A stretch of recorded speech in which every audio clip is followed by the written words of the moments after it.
Praise the lord. మన ప్రభువును మన రక్షకుడైన యేసుక్రీస్తు వారి పరిశుద్ధమైన ప్రేమ కలిగిన నామంలో మీ అందరికీ మా హృదయపూర్వక వందనములు. ఈరోజు దేవుని వాక్యము, యాకోబు యొక్క అతిశయస్పదము తోడని యెహోవా ప్రమాణము చేయునదేమనగా, వారి క్రియలను నేనెన్నడును మరువను. ఆమోసు గ్రంథము 8వ అధ్యాయము 7వ వచనము. The Lord has sworn by himself the pride of Jacob, I will never forget anything they have done. Amos chapter 8 verse 7. ఈ రోజుకు గాను కృపగలిగిన దేవుడు మనకు అనుగ్రహించిన వాక్య భాగమును బట్టి ధ్యానించుకుందాము. ప్రభువునందు ప్రియమైన సహోదరి సహోదరులారా, దేవునికి విరోధముగా తప్పు చేసిన వారిని, ఆయన బిడ్డలకు కష్టమును నష్టమును కలిగించిన వారిని దేవుడు ఎన్నడూ వదిలిపెట్టడు. మన దేవుడు రోషము కలిగిన దేవుడు. ఈ రోజున నీవు విశ్వాసముతో దేవునిలో ఎదుగుతుంటే నిన్ను అనేక మంది నిందిస్తున్నారేమో, దేవుని కొరకు న్యాయముగా బ్రతుకుతుంటే నిన్ను అందరూ అవహేళన చేస్తున్నారేమో, ఆయన చెప్పిన మార్గములో నీవు నడుస్తుంటే అడ్డుకుంటున్నారేమో, నిన్ను ఏదో ఒక విధంగా శ్రమ పెట్టాలని ఆలోచన చేస్తున్నారేమో, వారు నీకు కలిగించిన కష్టము నష్టము శ్రమ శోధన బహుశా నీవు మర్చిపోవచ్చు, కానీ దేవుడు మాత్రం మర్చిపోడు.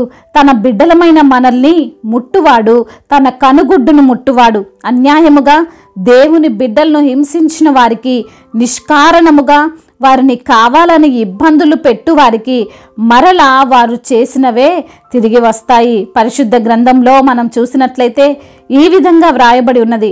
ఒకానొక దినమున సమూయేలు సౌలును పిలిచి, యెహోవా ఇజ్రాయేలీయులకు తన జనుల మీద నిన్ను రాజుగా అభిషేకించుటకై నన్ను పంపెను.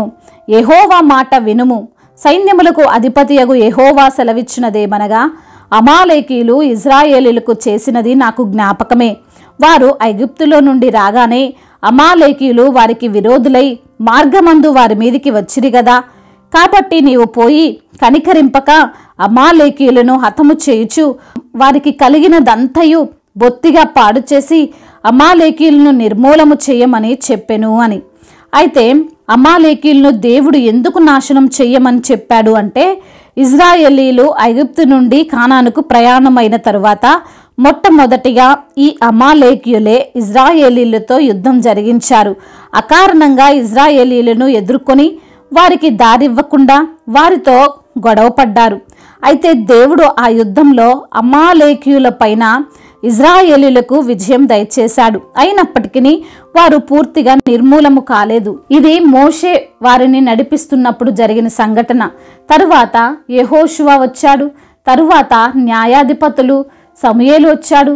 రాజుగా సౌలు కూడా ఉన్నాడు. దాదాపు 3 తరాలు గడిచిపోయింది అమాలేకీయులతో యుద్ధం చేసి. ఇజ్రాయేలీలు కూడా మరచిపోయారు. అమాలేకీయులు వారిని అన్యాయంగా ఎదిరించింది, కానీ దేవుడు మాత్రం మర్చిపోలేదండి. బహుశా అమాలేకీయుల తరం వారికి కూడా జ్ఞాపకమో ఉండకపోయి ఉండొచ్చు, వారు దేవుని ప్రజలైన ఇజ్రాయేలీలను ఇబ్బంది పెట్టిన సంగతి. అటువంటి సమయంలో దేవుడు రాజు అయిన సౌలును సమూయేలు ద్వారా ఆదేశించాడు, ఆజ్ఞాపించాడు వారిని నిర్మూలము చేయమని. ఈరోజున ఈ మాటలు వింటున్న ప్రియమైన సహోదరి సహోదరులారా, ఈరోజున దేవుని బిడ్డగా ఉండిన నిన్ను గడిచిన కాలములో శ్రమలకు గురి చేసిన వారిని, అకారణముగా నిందించి దూషించిన వారిని నీవు మర్చిపోయినా దేవుడు మర్చిపోడు అని తెలుసుకో. నీకు అన్యాయము జరిగి ఎన్ని సంవత్సరాలైనా అయి ఉండొచ్చు. ఆ అన్యాయమునకు ప్రతిగా దేవుడు నీ విరోధులను తప్పకుండా శిక్షిస్తాడు, తప్పకుండా వారికి ప్రతిఫలమును కలగజేస్తాడు.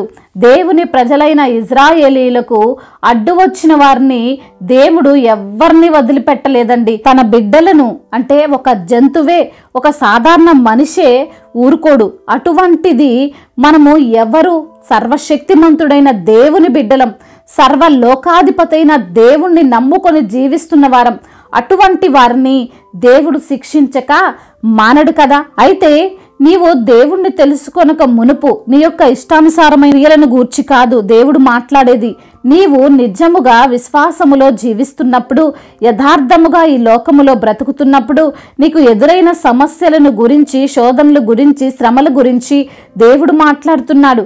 కాబట్టి ప్రియమైన సహోదరి సహోదరుడా, నీవు ఎటువంటి స్థితిలో ఈరోజు ఉన్నావు? నీ కుటుంబం వారు నిన్ను వేధిస్తున్నారా?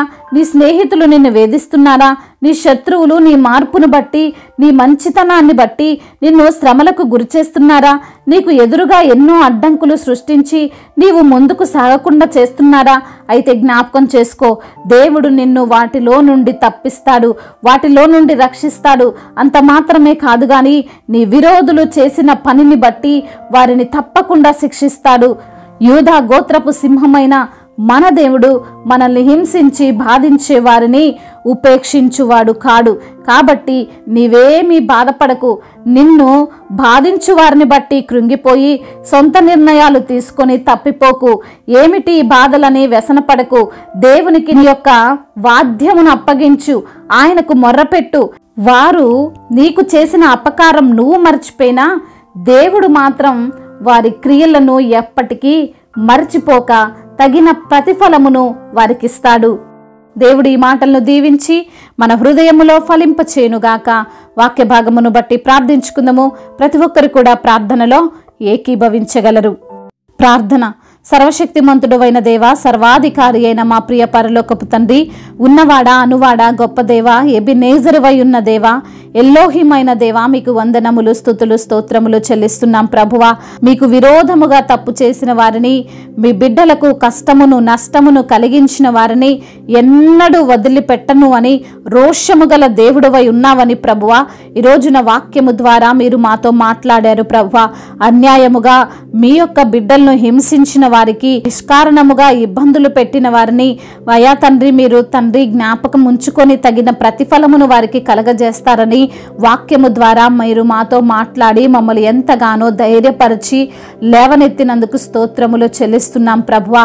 ఈరోజున తండ్రి, ఎందరైతే బిడ్డలు వాక్యమును విని ధైర్యాన్ని పొందుకున్నారో ప్రతి బిడ్డను ఆశీర్వదించండి.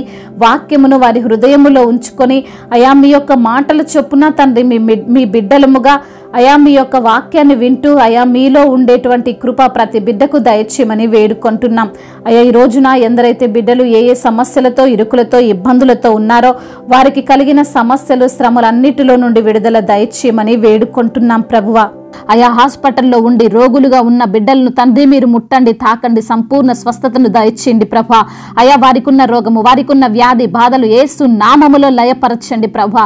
మీ రక్తము ద్వారా తండ్రి బిడ్డలకు స్వస్థత కలుగుతుంది ప్రభా. మీరు మా కొరకు అయా గాయములను అనుభవించారు, మీరు మా కొరకు తండ్రి నలగగొట్టబడ్డారు ప్రభా. మీరు పొందిన దెబ్బల చేత ప్రతి బిడ్డకు స్వస్థత కలుగుతుందయ్యా. నమ్ముచున్నాం, విశ్వసిస్తున్నాం ప్రభా. మా బలహీనతలన్నింటినీ కొట్టివేసి మీ యొక్క బలాన్ని మాకు దయచేయమని వేడుకుంటున్నాం తండ్రి. అయా ఎందరైతే బిడ్డలు ప్రభ ఈ రోజున నా తండ్రి అయా కుటుంబ సమస్యలతో, కుటుంబ కలహాలతో ఉన్నారో ప్రభ వారి నిమిత్తం ప్రార్థిస్తున్నామయ్యా.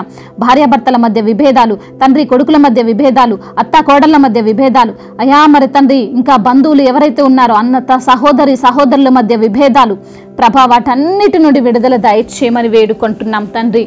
అయా అదే విధంగా నా తండ్రి సంఘాలను మీరు దీవించండి, సంఘానికి శిరస్సు అయి ఉండండి. అదేవిధంగా నా తండ్రి దైవజనులకు మీరు తోడుగా ఉండండి. వారు వెళ్లే మార్గం అంతటిని సరళం చేయండి ప్రభా. వారి పట్ల మీరు గొప్ప కార్యములు జరిగించమని, అనేక ఆత్మలను మీ కొరకు సంపాదించే వారికి వారిని నిలవబెట్టమని వేడుకుంటున్నాం. అదేవిధంగా తండ్రి కోర్టు సమస్యలు, ల్యాండ్ సమస్యలు అన్నిటి నుండి విడుదల దయచేయమని వేడుకుంటున్నాం. అదేవిధంగా నా ప్రభా ఇతర దేశాల్లో ఉంటున్న ప్రతి బిడ్డ నిమిత్తం ప్రార్థిస్తుండగా తండ్రి మీ యొక్క కరుణ, మీ కటాక్షము, మీ హస్తము, మీ బాహువు ప్రతి బిడ్డ పైన ఉండులాగున సహాయము దయచేయమని వేడుకుంటున్నాం. సంతానము లేని బిడ్డలను జ్ఞాపకం చేసుకుని వారి యొక్క సంతానమును విస్తరింప చేయమని బ్రతిమిలాడుకుంటున్నాం. చిన్న బిడ్డలను దీవించండి, యవ్వన బిడ్డలకు తోడుగా ఉండండి, వృద్ధులను బలపరచండి. అయా వ్యాపారాలు చేసుకున్న వారిని దీవించండి. అయా వ్యవసాయం చేసుకుంటున్న వారిని ఆశీర్వదించండి. విధవరాలుగా ఉన్న వారికి తండ్రి మీ యొక్క ధైర్యాన్ని దయచేయండి.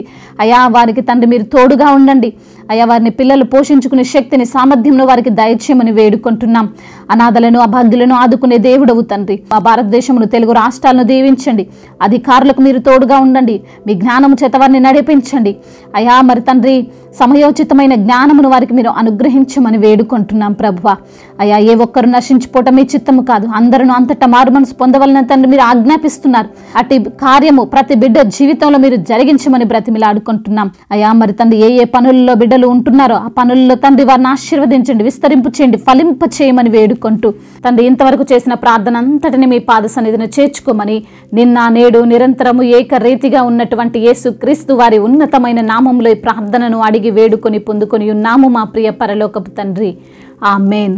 ఈరోజు పెళ్లి రోజు మరియు పుట్టినరోజు జరుపుకున్న వారందరినీ దేవుడు దీవించి సకల మేలులతో సకల ఆశీర్వాదములతో కృపాక్షేమములతో దేవుడు మిమ్మల్ని నింపునుగాక. మీ యొక్క ప్రార్థన అవసరతలను మాకు తెలియజేయగలరు. మీ కొరకు మేము తప్పక ప్రార్థిస్తాము. మొదటిసారిగా మన యొక్క ఆదరణ వాక్యం చూస్తున్నట్లయితే తప్పకుండా సబ్స్క్రైబ్ చేసుకోగలరు. ఈ వాక్యం మీకు ఆశీర్వాదకరంగా ఉండినట్లయితే అనేకులకు కూడా ఈ వాక్యాన్ని పంపి మీరు కూడా దేవుని యొక్క రాజ్య సువార్తలో పాలిభాగస్తులు కావాలని దేవుని పేరిట మనవి చేసుకుంటున్నాను. May God bless you all. దేవుడు మిమ్మల్ని దీవించి బలపరిచి స్థిరపరచునుగాక.